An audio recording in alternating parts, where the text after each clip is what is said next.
Hello, sir. Hello, everyone, and welcome to today's inaugural session of 1 week international e-workshop on introduction to geospatial technology, organized by the Geospatial Mapper India. So I'm Sabha, the person in charge of managing this workshop and representing the Geospatial Mapper, which is dedicated to geospatial technology research and consulting firm based in Lucknow. Uh, a short introduction of our firm is Geospatial Mapper is serving the geospatial technology since 2014. Since then, it is actively involved in imparting education to students, research scholars, and professionals about geospatial technology, which involves basically the photogrammetry, remote sensing, GIS, that is Geographical Information System, and global navigation system, that is popularly known as GPS. We are conducting these type of workshops and hands-on trainings and workshops, awareness programs related to geospatial technology for different schools of colleges, universities, the training, education, and capacity building programs. Geospatial map will also deliver the expert data collection management and analysis that drive projects across all disciplines in the specialized field of geospatial technology, from infrastructure to natural resources and everything in between these two. We offer high quality remote sensing services and GIS to deliver accurate data that you need to make decisions. Geospatial mapper team caters the data collection to our clients' needs so that we have a comprehensive data that works for you, that works for every client. We expertly collect data, perform surveys, digitize, analyze, and manage data and prepare maps and reports from the infrastructure to the natural resources and everything that comes in between. So I would like to take this opportunity to welcome you all here today and to thank you all for taking the time out from your busy lives to attend this workshop. It is an opportunity movement to refurbish and talk about geospatial technologies, which includes various techniques and arts from remote sensing to global navigation system. So the workshop brushes upon the spectrum of beneficial themes of geospatial technology. So it is a glorious moment to extend my warm wishes on behalf of Geospatial Mapper. I convey my heartfelt gratitude to Mr. GP Singh, sir, who is a senior technical director of National Informatics Center, Uttar Pradesh, for accepting my invitation as a chief guest. He is having let me tell you all something about sir. He is having a more than 31 years of experience in consulting, designing, and development of e-governance applications and solutions in the state and central government departments. You can go through the websites and you can see his work there. His contribution toward IT professionals profession is great and very valuable. After passing MCA from JNU, New Delhi, sir joined NIC in the year 1989, and since then he is working there. And very important initiative and successful implementation of e-governance projects are some of the projects are like core treasury system. Sir can better explain you all. Core treasury system, integrated pension management system, that is IPMS, then uniform payroll system, UPS, Vanijya Kar automation system, VYAS, then automated service to help all ASHA, web portal, web GIS portal, Srishti, you can find all the GIS data of Uttar Pradesh there. Apart from implementation and formulation of the e-governance projects, he also delivered lectures and published citations in various national and international conferences organized by CSI, government, department, Geomatics, Geo World Forums, etc. He also received e-governance champion award by Cyber Media. He is also facilitated and recognized on best practices in development of ICT solution for e-governance by MS USA. So there is a list of achievements of sir. So I would like so I want to call upon our esteemed chief guest for the day to share their opinion and views on the spatial technology and guide us with the possible future of this technology. Thank you, one and all. I welcome you, sir. Thank you so much for accepting my invitation. Thank you so much, sir. Sir, please unmute yourself.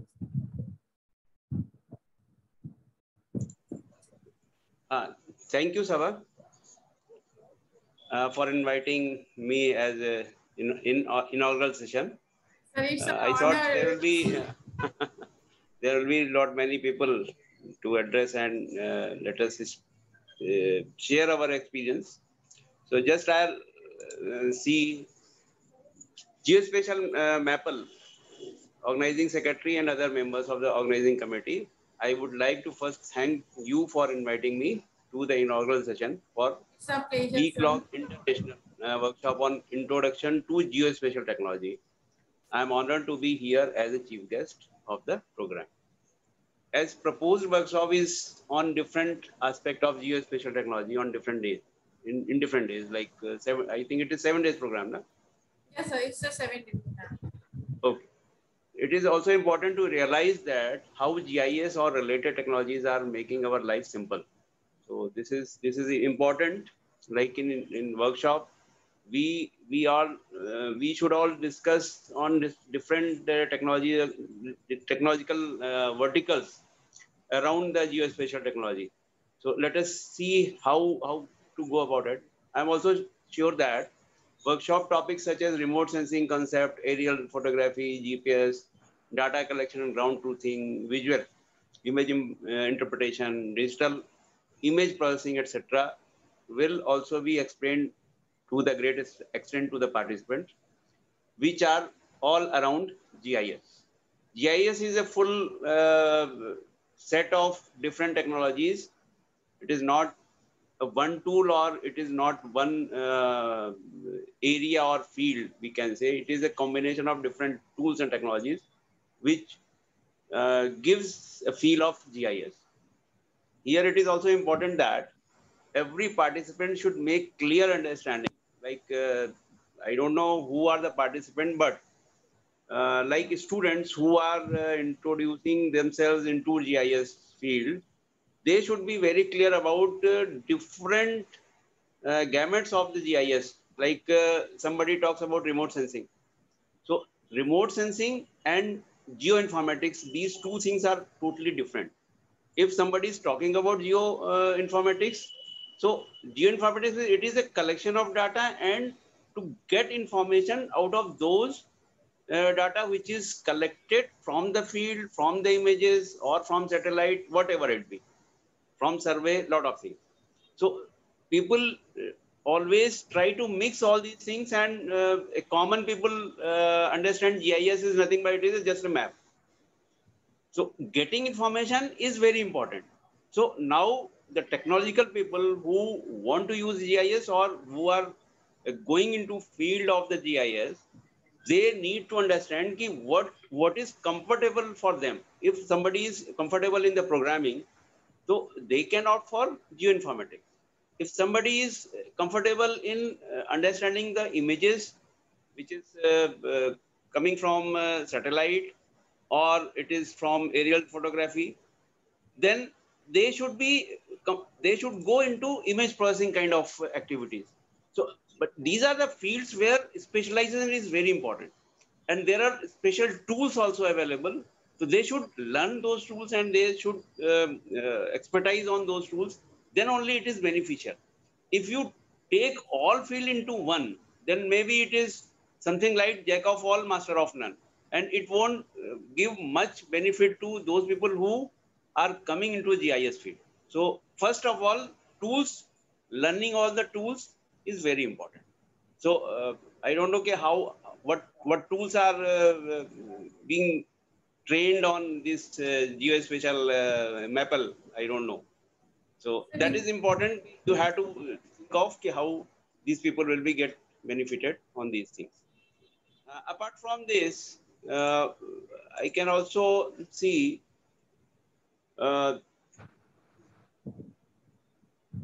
I think this will help in identifying the area where these people want to work, because a lot of people come to me and they see I have done some course from remote sensing.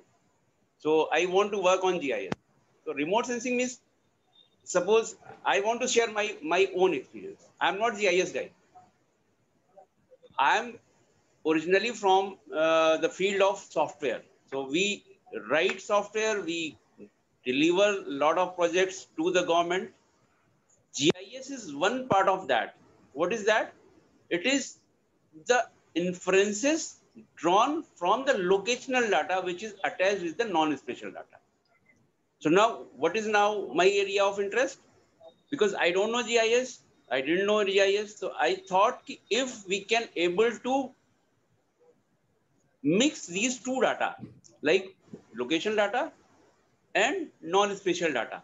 Like suppose if there is a village location we know, that is lat long we know, and data associated with the village, then a lot of inferences we can get.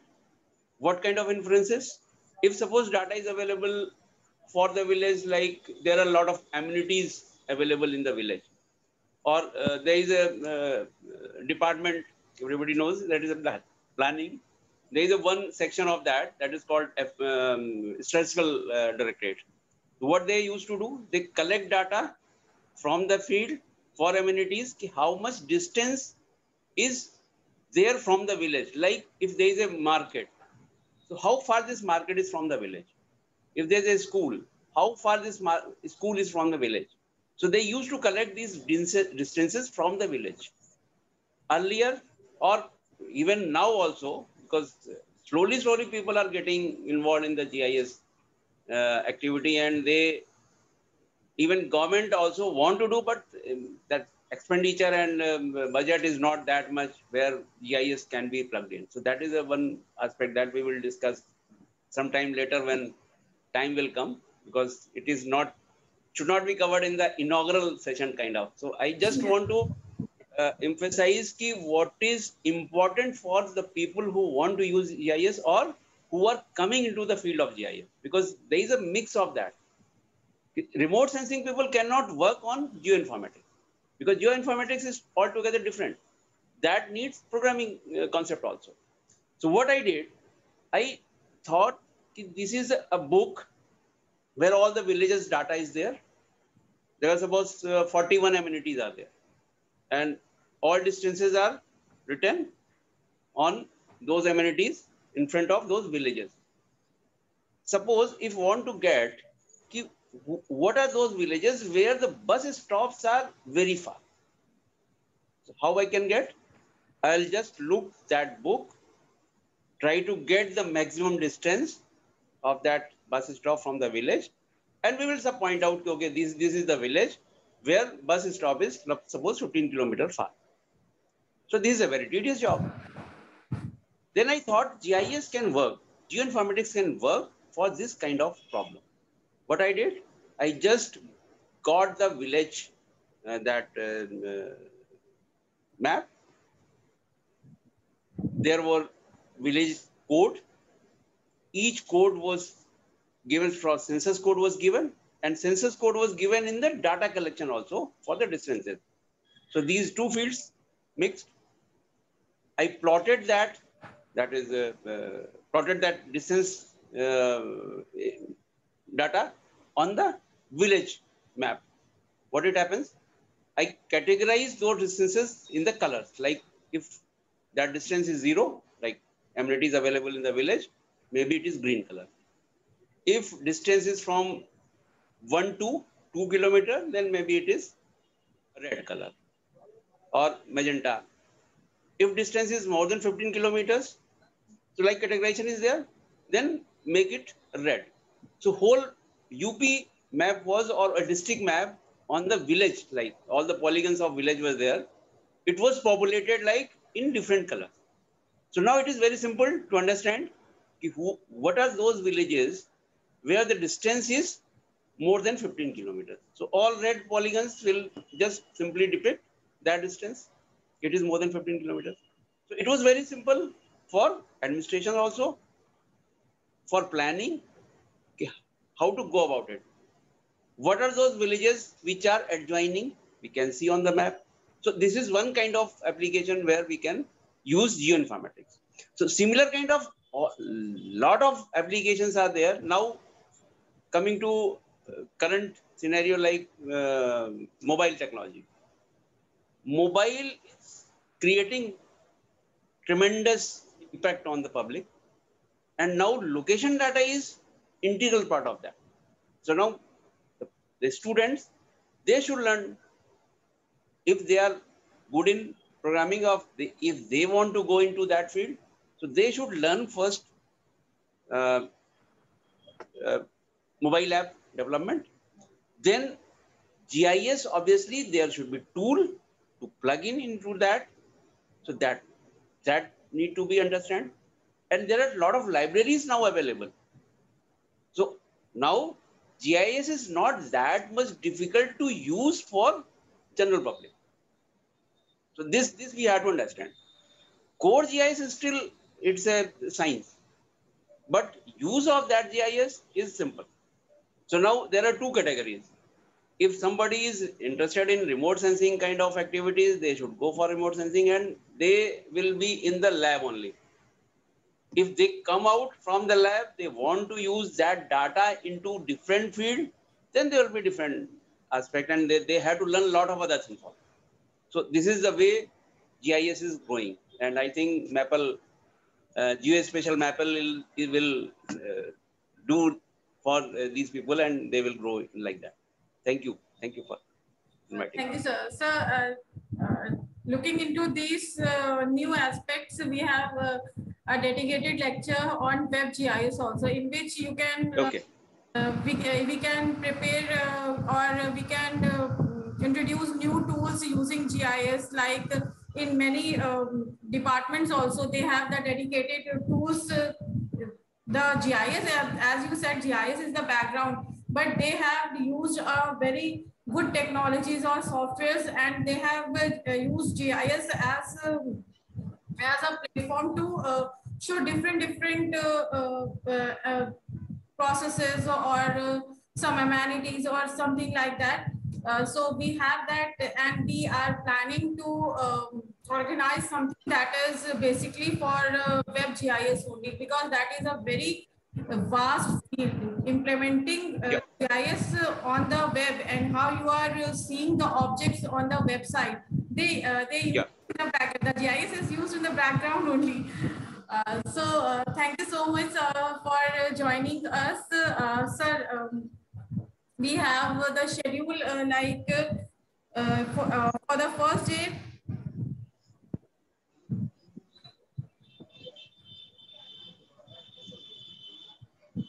So for the first day, we are having three lectures. One is Introduction to Remote Sensing. That is basically for teaching what is remote sensing. And then the second lecture will be on the types of remote sensing and sensors. Then the third lecture will be on photogrammetry and aerial photography, because now aerial photography also includes drone mapping. Yes. Mapping. So that is a part of aerial photography only. So we are including that, and we will try to cover a small lecture on drone technology also, because nowadays in COVID times also we uses the drone to monitor the areas. So we have included that. For the second day, we have the GPS lecture, basically GNSS. Then how to collect that data using ground truth verification data or ground truth data using GPS, and how we are plotting that data using the GIS. Then the third day, we will be having 2 lectures on visual image interpretation and digital image processing. On the fourth day, we are having 3 lectures. One is introduction to GIS, then spatial data model, and the process of GIS. Then fifth day includes your geospatial analysis. Basically, we are covering all the tools like buffer analysis, integration, union, and many more tools. Then we are having the second lecture on geo visualizing. That is how we are visualizing the objects using the GIS. Like it basically includes the map making, charts, pie diagrams and all. Then the sixth day, we are having the application of remote sensing and GIS in various fields, including land use, water, etc. And the second lecture is very much dedicated, and that is on health GIS, how we are using this GIS in the health aspect. And the last day, we are having a lecture on web GIS and the introduction of various GIS softwares. That includes some licensed version like ArcGIS, then the open source GIS like GraphGIS, QGIS, and we'll try to cover as many as software so that the people can understand how the GIS software is free also. They can just download software and they can use it for their research purpose, or just to learn how they are they can use in their dissertations, their research, because looking at things and locating the things is very interesting. And when we are looking at the maps, or when we are looking around anything, like the Excel data is also very boring. If we want to analyze, it takes time. But looking at the map and just taking information from it is very interesting also, and it is very easy also. So we are planning that the people can understand how the GIS technology can be used for them. And some OpenStreet data also you can show some OpenStreet data also, like satellite imagery data is also available. That is free. Whatever is free, that sources also you can share with your. Yes, sir. We are trying to. We will try to tell the students some sources, like one we are having list-free data, freely available list-free data, and the DEM data is also available there. Cartosat DEM data is available. So we will try to include all these. How we will get the satellite data or any other data free of cost, so that they can implement that. Implement this technology using that data in their projects. Thank you so much for joining. I thank everyone who joined us for the inaugural. Thank you so much, sir. We always want your blessings so that we can organize much more workshops like this to so that the people can be benefited from us. Meena, if you want to say something, you can. Thank you. Thank you, sir. Thank you for joining, sir. Thank you, everyone. Thanks.